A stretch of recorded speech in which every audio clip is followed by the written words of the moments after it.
Hello and welcome to Have a Chat. I am your host, Judy Loge, joined by my dazzling friend and beautiful co-host, Veronique Arsenault. Welcome. Hi, Judy. Hi. Welcome to this week. It's going to be a great week. Yeah, and we're winding down July and heading soon into August. It's hard to believe, but we're getting through it. And COVID and all, we're doing our best to hang in there and have a good summer. Absolutely. And I don't know where the summer's gone. I can't believe that we're almost to the end of July already. It just seems like, it was April a minute ago, but here we are. Yep. Here we are. And Veronique, I'm looking forward, I always do, to the quote that my other partner has picked out each week. So it's your turn. What do you have? Yeah, and actually, I settled on this quote actually because of our guests that we're going to have on the show today. I was inspired Oh, by the little bit that I did know about their story, and I'm looking forward to everything that they're going to tell us this afternoon. But so my quote is from Ralph Waldo Emerson, and of course, I've mm. shared a few quotes by him over the last few years, but this one was inspired by our guests. So. To be yourself in a world that is constantly trying to make you something else is the greatest accomplishment. You know what then? I feel really accomplished. Mission Good, accomplished. Yeah, good. I won't sway. I think that would be my motto in life. That quote. I wish I had written that quote because actually I Mhm. think I should have. I've remained true to myself for all of my 50 plus years. And no matter who thinks I should be what or suggests like you cannot change who you are, and people say don't change. I could never change. And being true to yourself is the ultimate because there's only one you. You've got to be unique to the world, or you don't want to blend in, right? No, and you know what? And there's another quote that I've seen where don't try to be just be yourself. Everyone else is taken, right? Because everybody's Ah, got their own thing, right? And we are all unique, and there's something great about each of us. We just have to figure that out and let it shine free.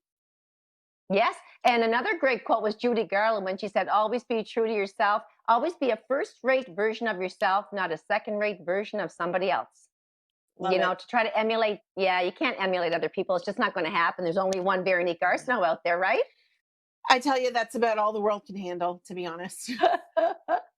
Yeah. Well, listen, I stayed up until 1 a.m. this morning, as I often do. Thus, the Yeah. bags are growing under the eyes because, as you know, I read. So I do want to suggest a fantastic book for the viewers. I just finished it, and it is Jodi Picoult's 19 Minutes. And anyone Oh, that knows her knows she goes with the real stuff, like real life subject matters. And she's a fantastic writer because she's just truly believable. You feel like you're walking through an actual life story with her while she's telling it. And this actually pertains to a bully and a mass shooting. It's oh, really intense. It's warm, but it's really important matter that she covers. And she makes her characters jump to life. And Veronique, I just suggested again, it's called 19 Minutes, Jodi Picoult. If you haven't read it out there, you've got to read it. It mightn't be a new book, but it's one that it will leave you thinking long afterwards about.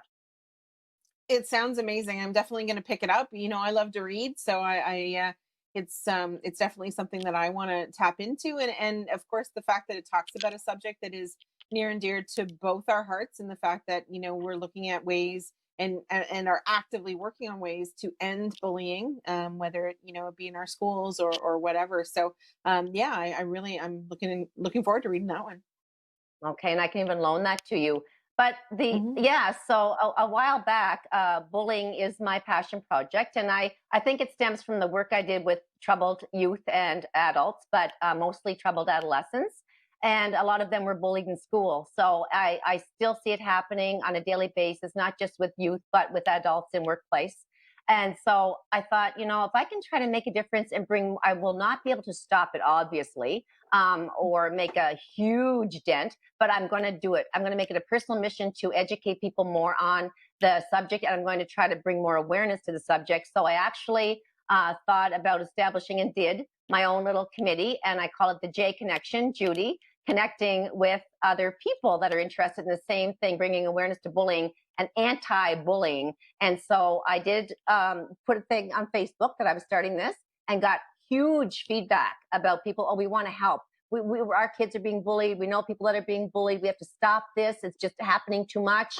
And so there were hundreds of messages, which I couldn't, I could not receive them all. So I just took the first dozen and I reached out to them and said, look, we're going to meet and we're going to open up this room and we're going to talk about the issues and see where we can go from here.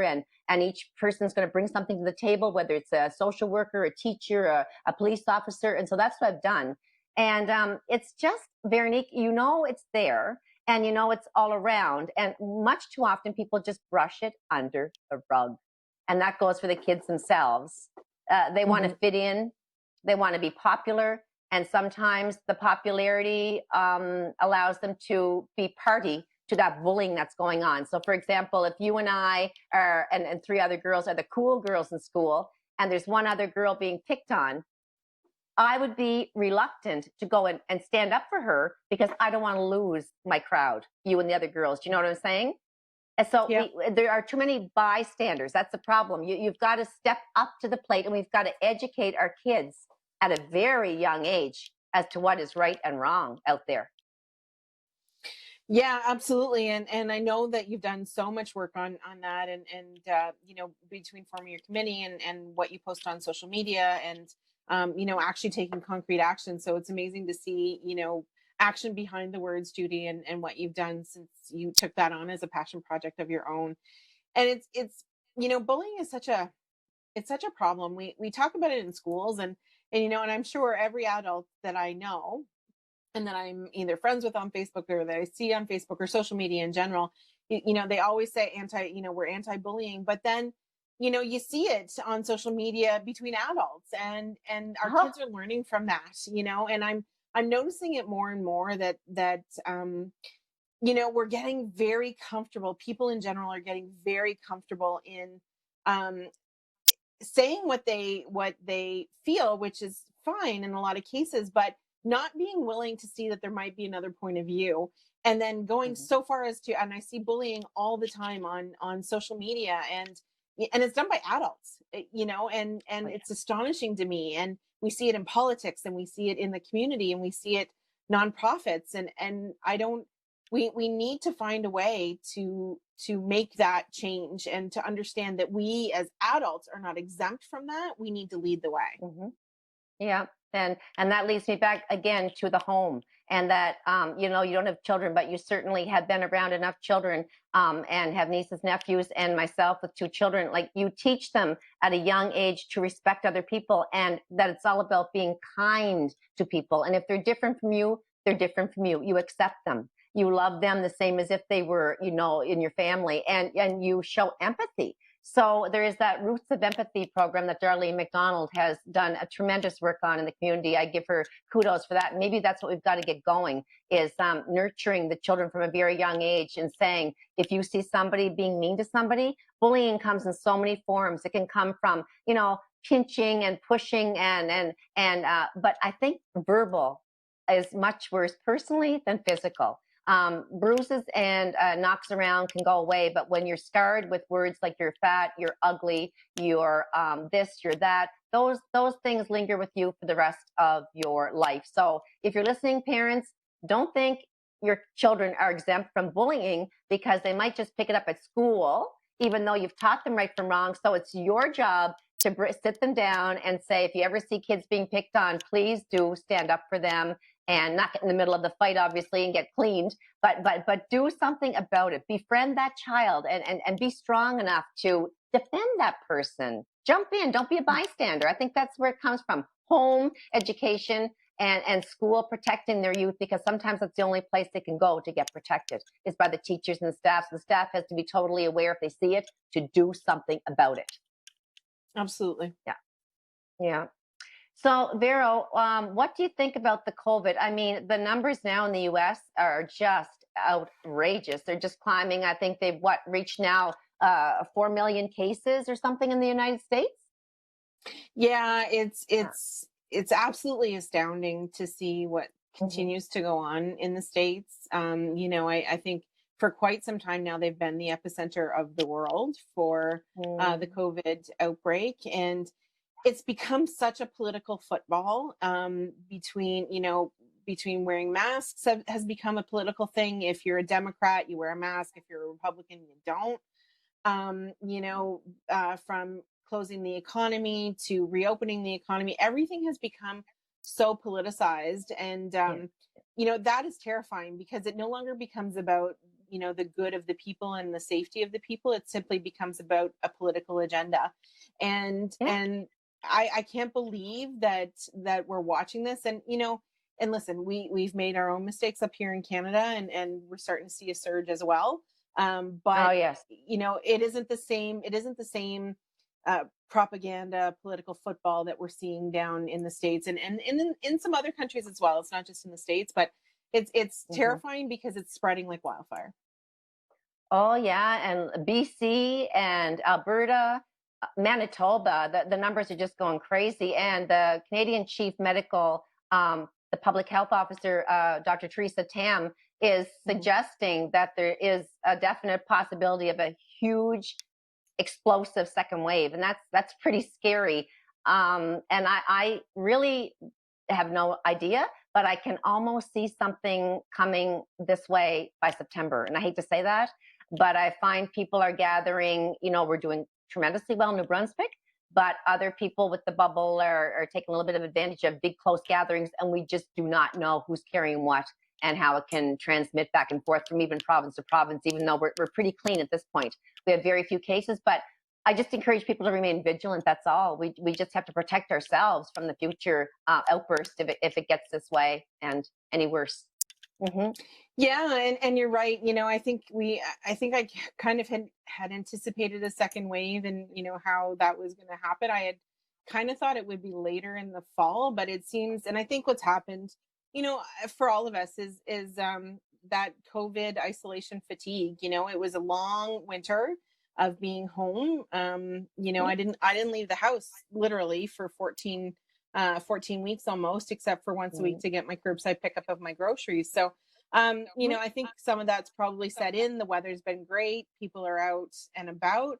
And I think they're just tired of what happened all Mhm. winter. But, you know, I think you're Right. right. We're gonna see that second wave a whole lot quicker than we anticipated. Hmm. Hmm. So let's try to brighten things up a little bit before we have to go to break. Do you have any thought-provoking question for me this week, Veronique? Because I always like those, and that gets the viewers listening and thinking as well. Yeah, I absolutely do. And I have a few depending on how much time we have. But so Okay. here's my first one. What's something you think every person should experience in their lifetime?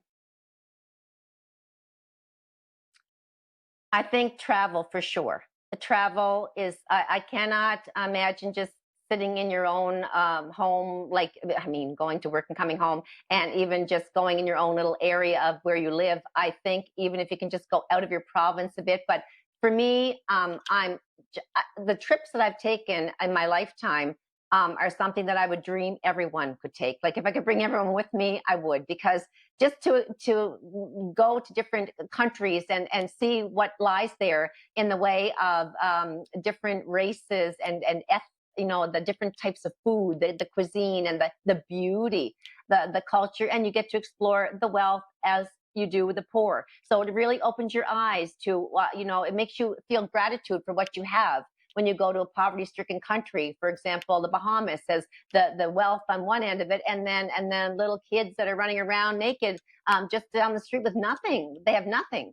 And so it's an eye opener. It's a history in the making when you take your kids or you travel. And that's one thing I wish everybody had the opportunity to do. What about you? Yeah. Quite similarly, to be honest, because when I really started to travel in my 20s, you know, we had traveled a bit. I was born abroad, of course, but I was young when we came back. But when I really started to travel in my 20s was when my whole world opened up. You know, I learned, and travel is an education, and you know, you've been to university, as have I, but travel is an education. You learn more from living that experience, and it doesn't matter if it's, you know, traveling throughout the province. There's so much to learn, and that's what I'm hoping Hmm. to do this summer, is travel throughout New Brunswick and learn more about, you know, where we live, you know, our indigenous people, and our tourist attractions, and you know, the people that live across our province. So You're right. I think for me, I wish that everyone could experience travel and enjoy travel. Not everybody does, but I wish that they could get that joy out of it because it is such a learning experience. Well, there you go. So I have a question. In one sentence, who are you? Oh, um, I am a passionate, committed, loving uh, daughter, friend, uh, cousin, family member, niece, and Miramichi. That was a good sentence, Veronique. I That was a am a long babbly devoted, sentence. that's okay. I'm a devoted, loving, passionate, empathetic person who has the most zip for life of anyone I know. I just love life. So Absolutely, I I don't agree. want, yeah, we don't want anyone to go away because we're going to be bringing back some extremely lovely guests that are sharing a really good story with us. And I'm just going to tell you, it's Joey Dignam and Courtney Urquhart, and they're a couple from Miramichi. And not that long ago, he decided to come out. Now, some people may say, oh, wow, this isn't my bag to watch. I think you should watch. I think you're going to learn an awful lot from being truly aware of what life's all about for the life of this couple and for many others living the life that, they want to get out of to a certain degree, but are afraid to do. So get a little lunch or a little snack and drink. Veronique and I are going to be bringing you back to have a chat just in a few moments. So stay with us. Thank you.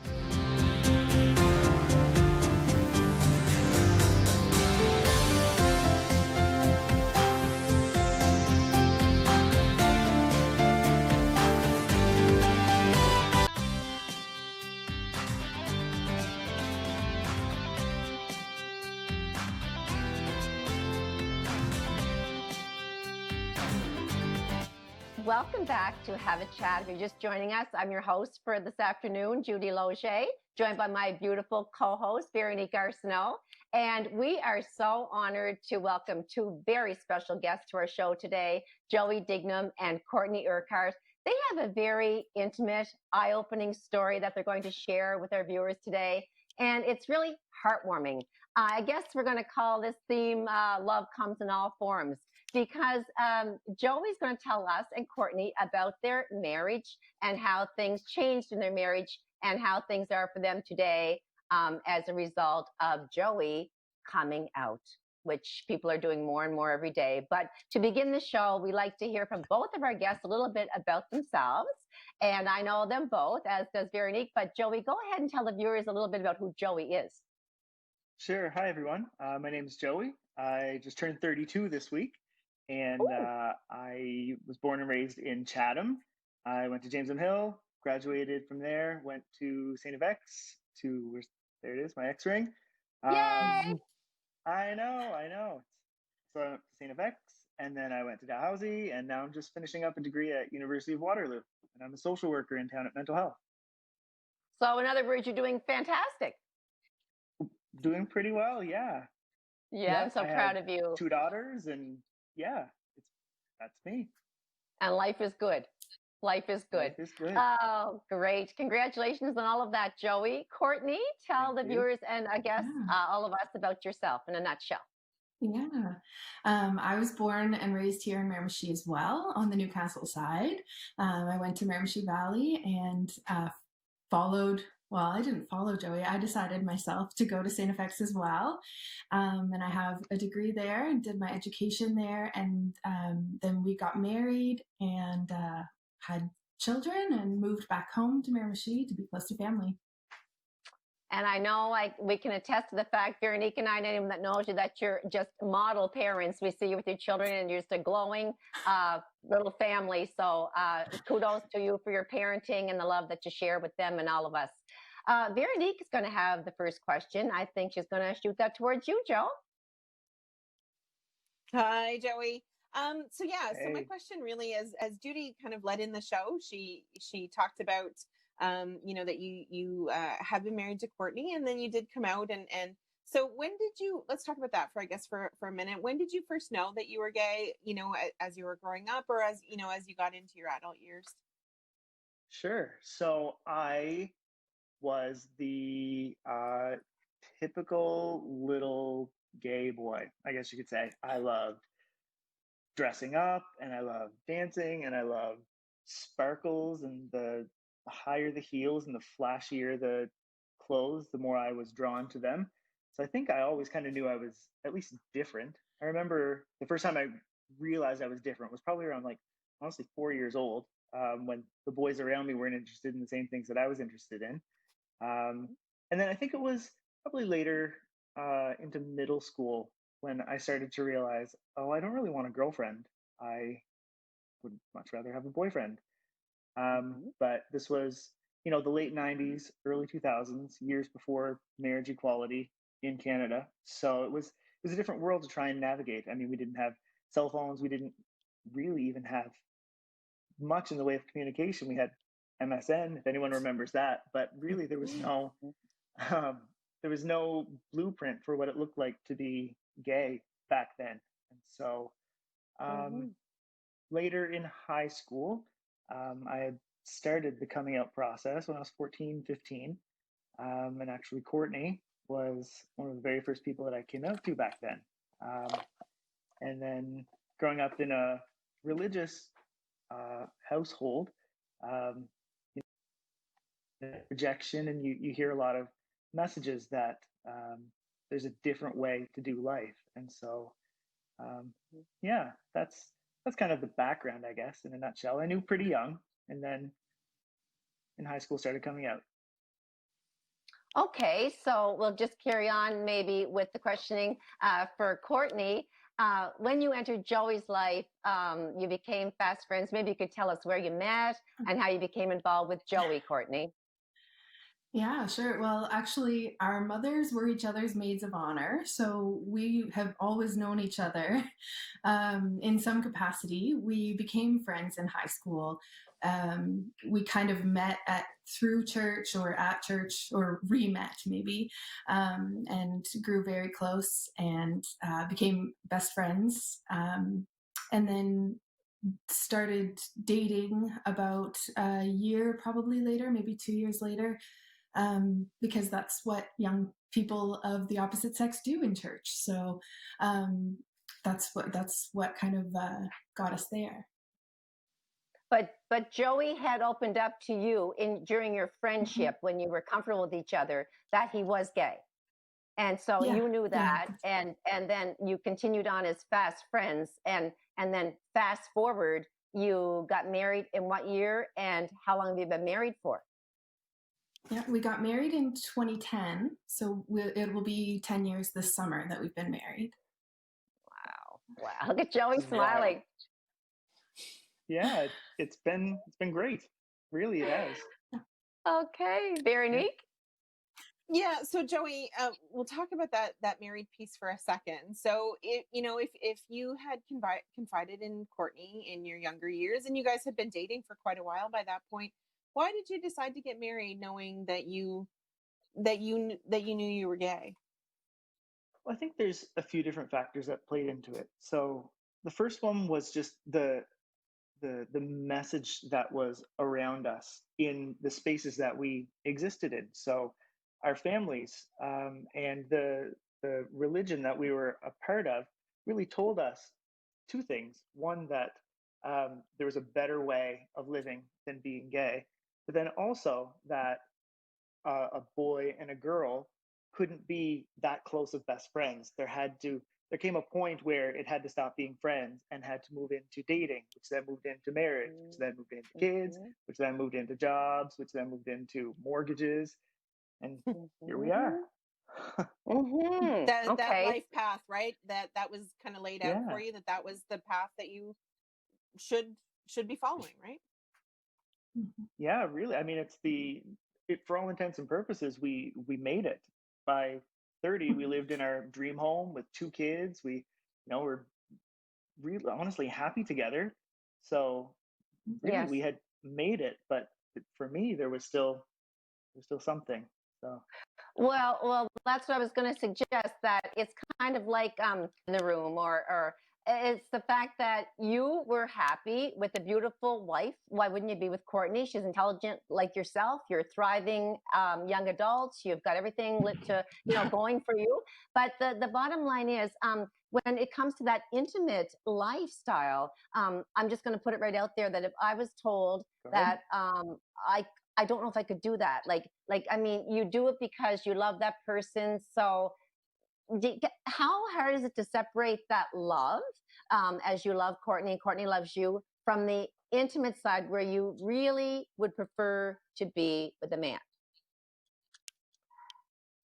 Yeah, I think um, when you grow up gay, and I'm not going to speak for everyone, but for No. me, growing up gay, it really had to be so tightly compartmentalized. I had to almost put it all in a box and take on a script for my life. And part of that was, being intimate with Mhm. a woman. And Yeah. like it, when you're 20, 21, 22, everything works really quickly. So it was not to, but it was Normal. Yeah. never, yeah, it was all normal. It was the way it was just supposed to be.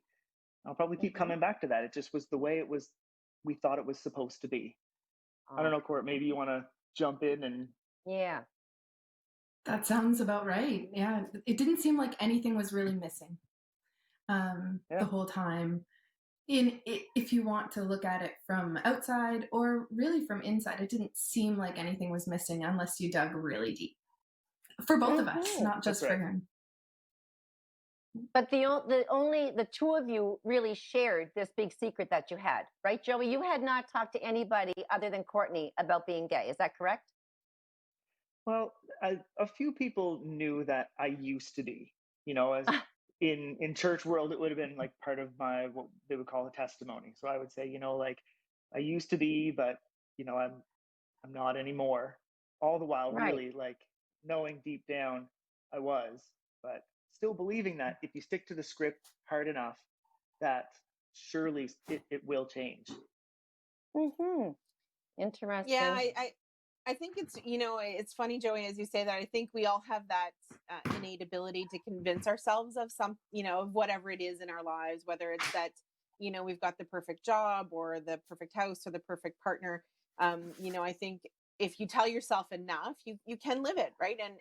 And be happy enough, right?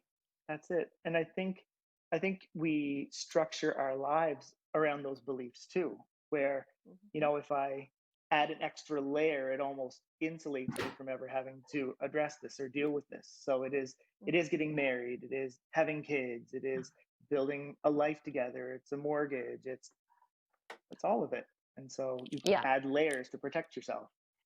Yeah. Right. So when you Um, did decide, oh, sorry, Veronique, go ahead, right no, ahead, go ahead. Vero. Well, Well, yeah, go ahead. I was just gonna ask Joey, basically, when Courtney knew and a few of his friends, how did you actually plan to come out publicly? Um, Gosh, it was a lot of worrying and talking and back and forth, and because really my coming out didn't just affect me, right? It affected Courtney, it affected our kids. So it wasn't a decision that I could make on my own. It wasn't one that I wanted to make on my own. And so we spent months, like close to 8 months, talking about what it was going to look like for me to come out. So we ultimately decided that we would meet up with an old friend who takes pictures, um, Amanda Downey. Give her a shout out. Mhm. Yes. And Hmm. I got a cheeky little T-shirt that said "I'm not gay, just kidding." And so we did a photo shoot. Yeah, we did a photo shoot where I took some pictures by myself, and then me and Courtney took some pictures together to celebrate the new chapter in our life. So, I mean, the pictures are incredible. Yeah, they're really valuable to us. And so we sat on the pictures for a little while before we posted them. I had originally planned on coming out the first day of Pride Month, which is June, And then just other important causes rightfully took the spotlight, Black Lives Matter. And so we held off for a couple of weeks. And then it was just one Sunday morning. We were sitting right behind me here at our island here in the kitchen eating breakfast. And we're like, okay, I think today's the day. And so we sat there together and we had a coffee, and I think we poured some Baileys in it. And we sat together and did our proof, and then we put it out to the world. Cool. So yeah, it was a very much coming out together, and we knew. And Court, like, jump in at any point. I'm doing a lot of talking, but it did have to be us coming out together, because me coming out had so many implications for what people would assume would be the path we would take in, obviously we're going to separate, obviously we're going to sell our house, obviously we're going to, we're probably not talking anymore, so it was important for us to do that together to really send out a different message. Very unique. I love that, actually, that that you have decided to make your own path now, rather than following the one that was assumed for all of us, right? We all expect by those ages that we're going to do those things, right? Courtney, tell me a little bit about what it was like for you to talk to your children about that, or what it was like for you to talk to your family about that. Yeah. My family is really great. They're very accepting, and they love us both together and separately so well that we weren't worried about telling my family at all. We knew that that the hardest part would just be that we were maybe not going to be living together forever, and that what the implications would be on our children. That would be their first question, and how I'm doing. That was really, for everyone, it was, their message back was, Joey, we love you. You're going to be my brother, son, whatever, forever. Courtney, how are you doing? And it was the perfect response coming from my family. And then the next question was, what about the kids? What do we do with the kids? And we certainly don't make every right decision parenting. I would say we make more wrong decisions than we do right ones. But when we told the kids that Joey was gay, I was about to say that we were gay. We do everything together. Enough that I'm saying we for everything. When we went to tell the kids that Joey was gay, we had to explain the word gay, but they know what it means. They just don't necessarily know all the terminology. And so when Joey said, I like boys, Rowan, our oldest child, she looked at me to gauge my reaction. And when I smiled and nodded to her and said, yeah, Daddy's gay, and I seemed okay with it, she looked at Joey and said, wow, like, that's amazing. And she hasn't stopped drawing rainbow pictures since then. No, I'm at the kitchen counter, and she's like, yeah, like, I get 10 of these a day, just rainbow pictures. Oh, that That's just awesome. melts my heart. That really melts my heart, that they're very well educated as well, too. And I mean, I'm sure they're the center of your universe, those two kids. And as long as you're, in each other's lives, which you will be, they're going to grow up very well adjusted, because you're both educated. You're both educating them and schooling them on what life's really all about, and that we're created the way we're created, right? And that we don't always get to choose what we prefer in an intimate way. I know we're going to go to break pretty soon, but maybe just quickly, Vera, if you have a real quick question before the break. Yeah, I mean, we only have about a minute left. So can you pick one of your favorite rainbow pictures that you've gotten from one of your kids? Yes, I can. It was one of the first ones she drew for me, and it was a rainbow, and it's got a smiley face in it, and it's got the word love written across the bottom in rainbow letters. And I put it in a frame, and when you walk down our stairs into our basement, the first thing you see is straight ahead. That's awesome. I love it. It's beautiful. And so we're going to invite everyone to spread the word that Have a Chat is on, to come back. with Joey Dignam and Courtney Urquhart. We're going to go to break, but I really want people to enjoy this story. It's a story about love and love in all of its forms. So we'll be right back with you, and we're going to continue on this wonderful open conversation.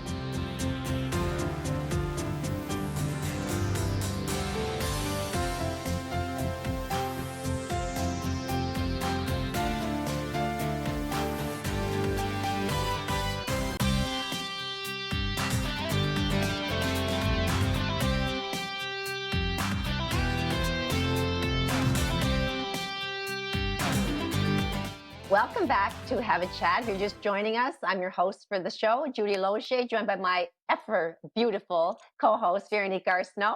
And we are here, if you're just getting on, to Joey Dignam and Courtney Urquhart are here to share their story. And it's a beautiful story about their love for one another and how they have branched out to a different type of love. And so we're going to get Veronique right on that first question.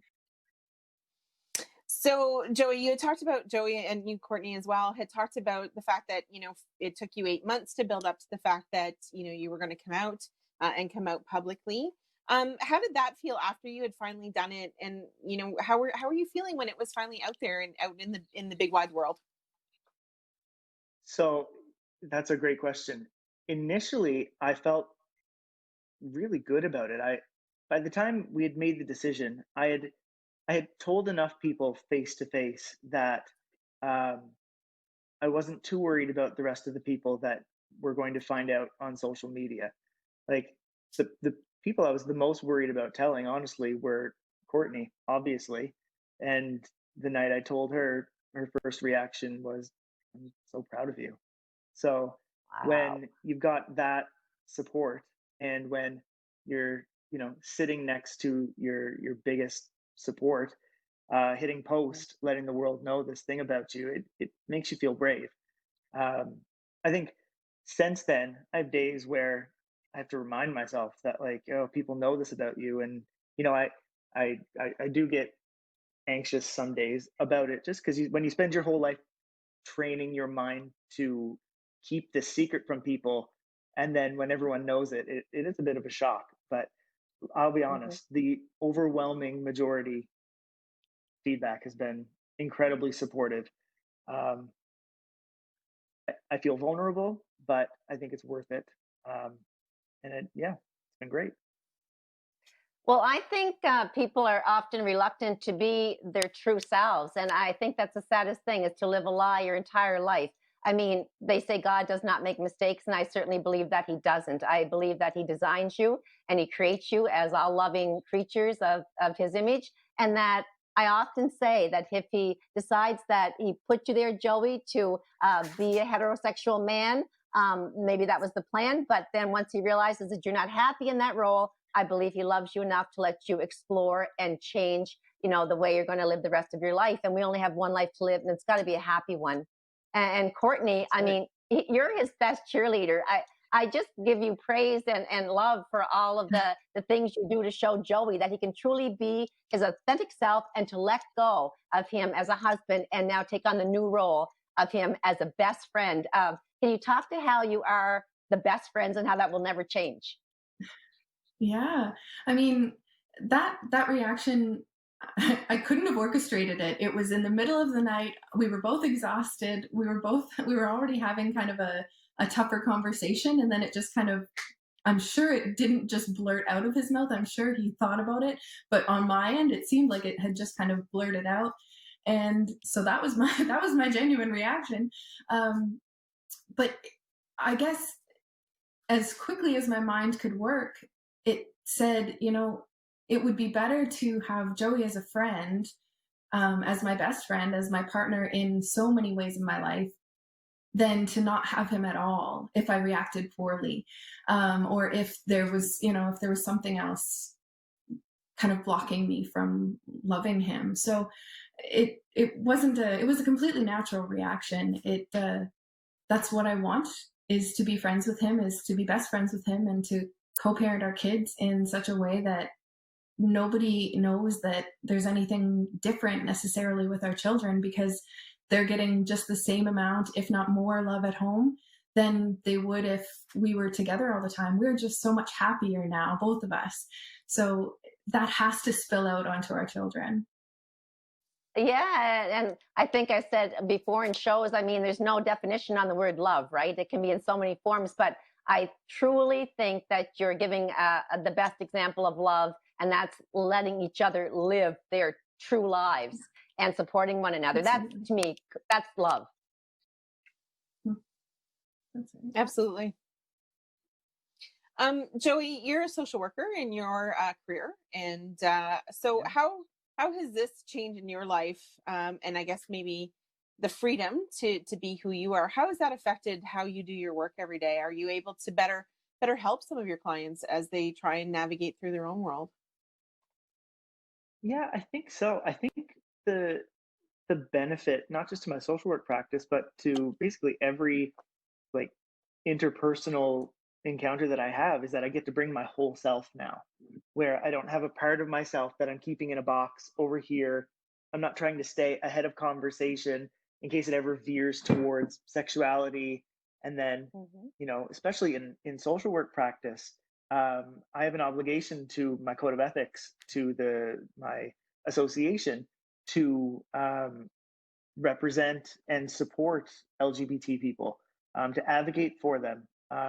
And so, when those issues have come up in my practice, it really was a lot of cognitive dissonance. Where, on the one hand, I was existing in a way that I was denying my sexuality, but then in my work, I was advocating for someone to embrace and celebrate their sexuality. And I think that was definitely a motivator in me coming to terms with the fact that I'm gay, and choosing now to come out. Yeah. And Joey, you must hear, I know Veronique and I and Courtney do for sure, and yourself, about all the kids that are so restricted in letting themselves be their authentic selves and come out, whether it's wanting to be transgender or gay, lesbian, whatever. I mean, they're struggling, and you must know a little bit with your history on the facts about youth, for example, and adults as well, but youth self-harming and having those suicidal ideational thoughts. Do you want to touch on that? Yeah, sure. So, there's research that comes from the Canadian Mental Health Association out of Ontario that says that LGBT youth are 14 times more likely to have addictions issues or a history of self harm or suicide attempts. 14 times more likely. Um, That's the I huge. don't know the number exactly, but people that have survived conversion therapy are significantly more likely to suicide. So it's not a matter of just treating this flippantly. Like, this is, for many people, a life or death issue.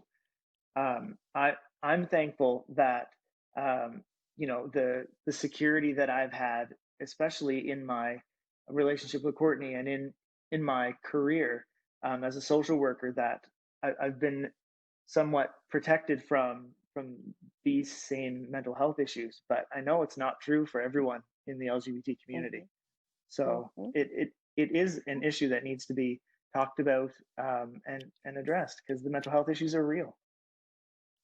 Totally real. Yeah. And that stigma. Hmm. That's it. Hmm. Yeah, absolutely. And I think, that mental health conversation needs to be a broader one for all of us. We talk about it once a year, and we hashtag it, and it's great, but then the next day it's gone, just like, and just like Black Lives Matter and all of those things that kind of trend for a little bit because they're in our news feeds. And I think we need to get much more real about those conversations that we have, so that we're actually putting into action the words rather than just hashtagging it a couple times a year. Yeah. um Mhm. but I want to ask both of you, actually. So what's life like now for you, together and apart? How, like, tell us about the good stuff and the bad stuff. Courtney? Joey? Oh, I'm gonna go. Yeah, no, you go ahead, Court. Well, um, so we are still living together. We bought our home 2 years ago, and it's my dream home, and Joey loves it too.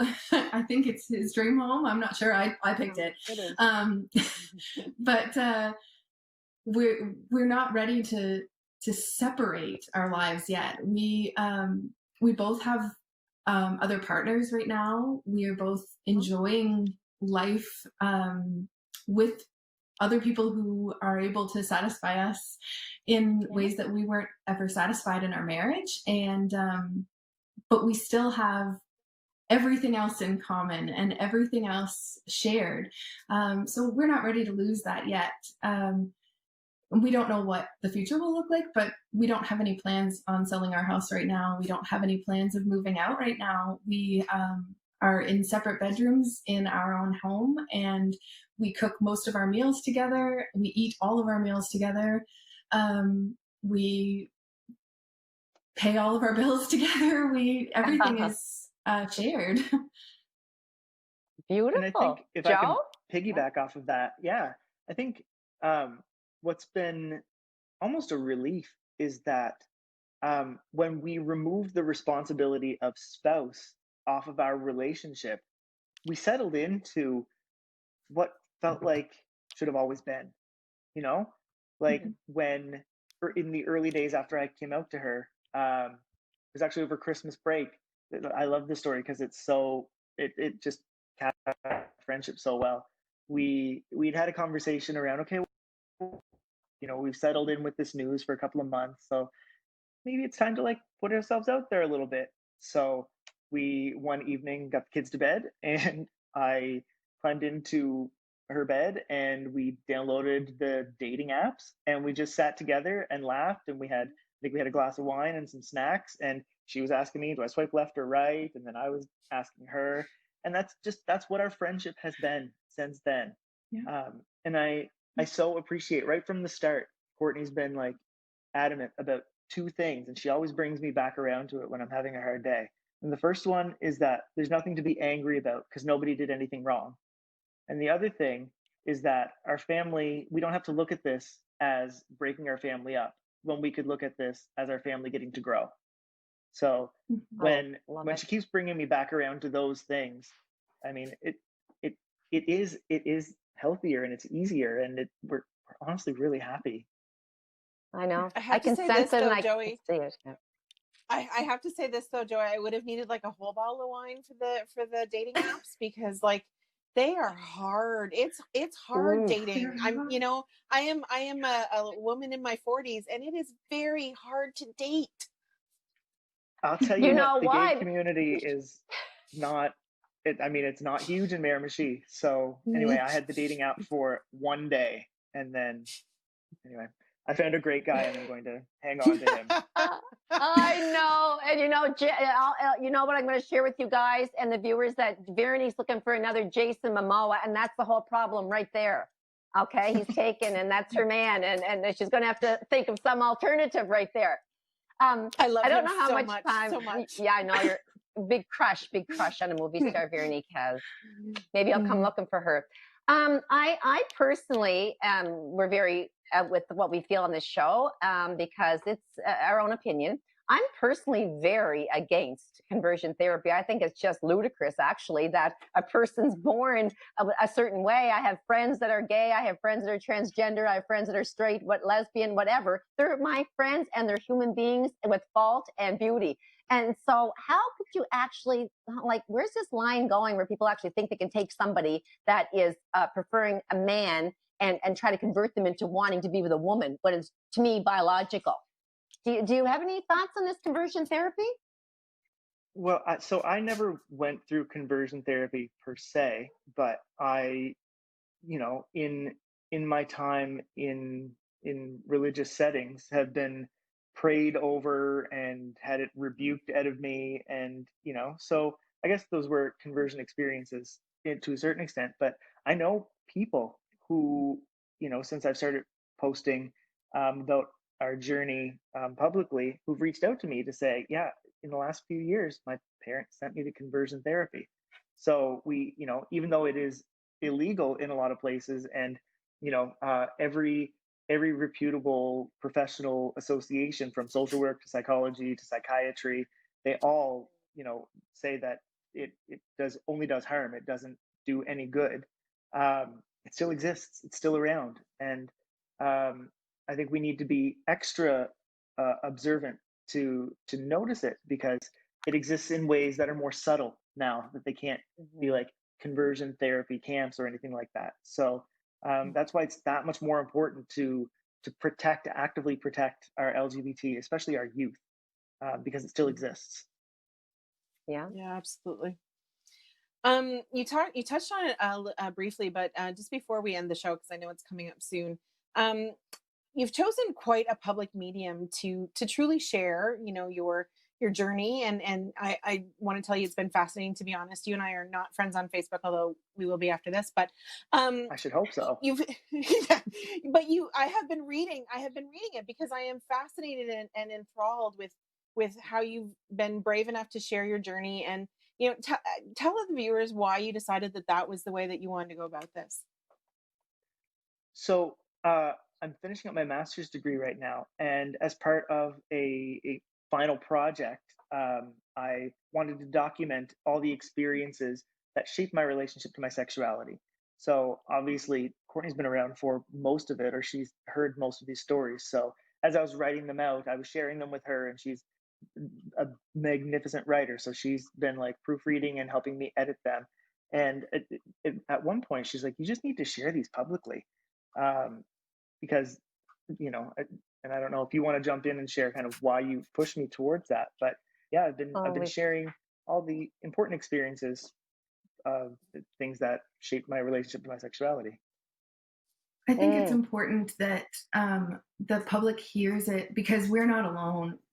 Just this week, there was a prominent person in the Christian world in the States who also came out to his wife in the last year, and they're going through an eerily similar situation than as our situation, and it's so important for people to know that they're not alone, and that the things that we're going through, while they may be very unconventional and it might look a little strange, it's possible to love one another in a different way. I think people are going to really applaud you too. Whether there's people there that don't like the notion of you coming out, that's their problem, because you have to live your life and be your true self. And I can see the weight off of you, Joey. I've known you since you were a little boy, and you're just like, you're always like dazzling and bright, but now you're shining. And Courtney, you are a beautiful soul to just let him be. And so, and to live your life with your children and to include other people. And as you said, grow your family. So we support you.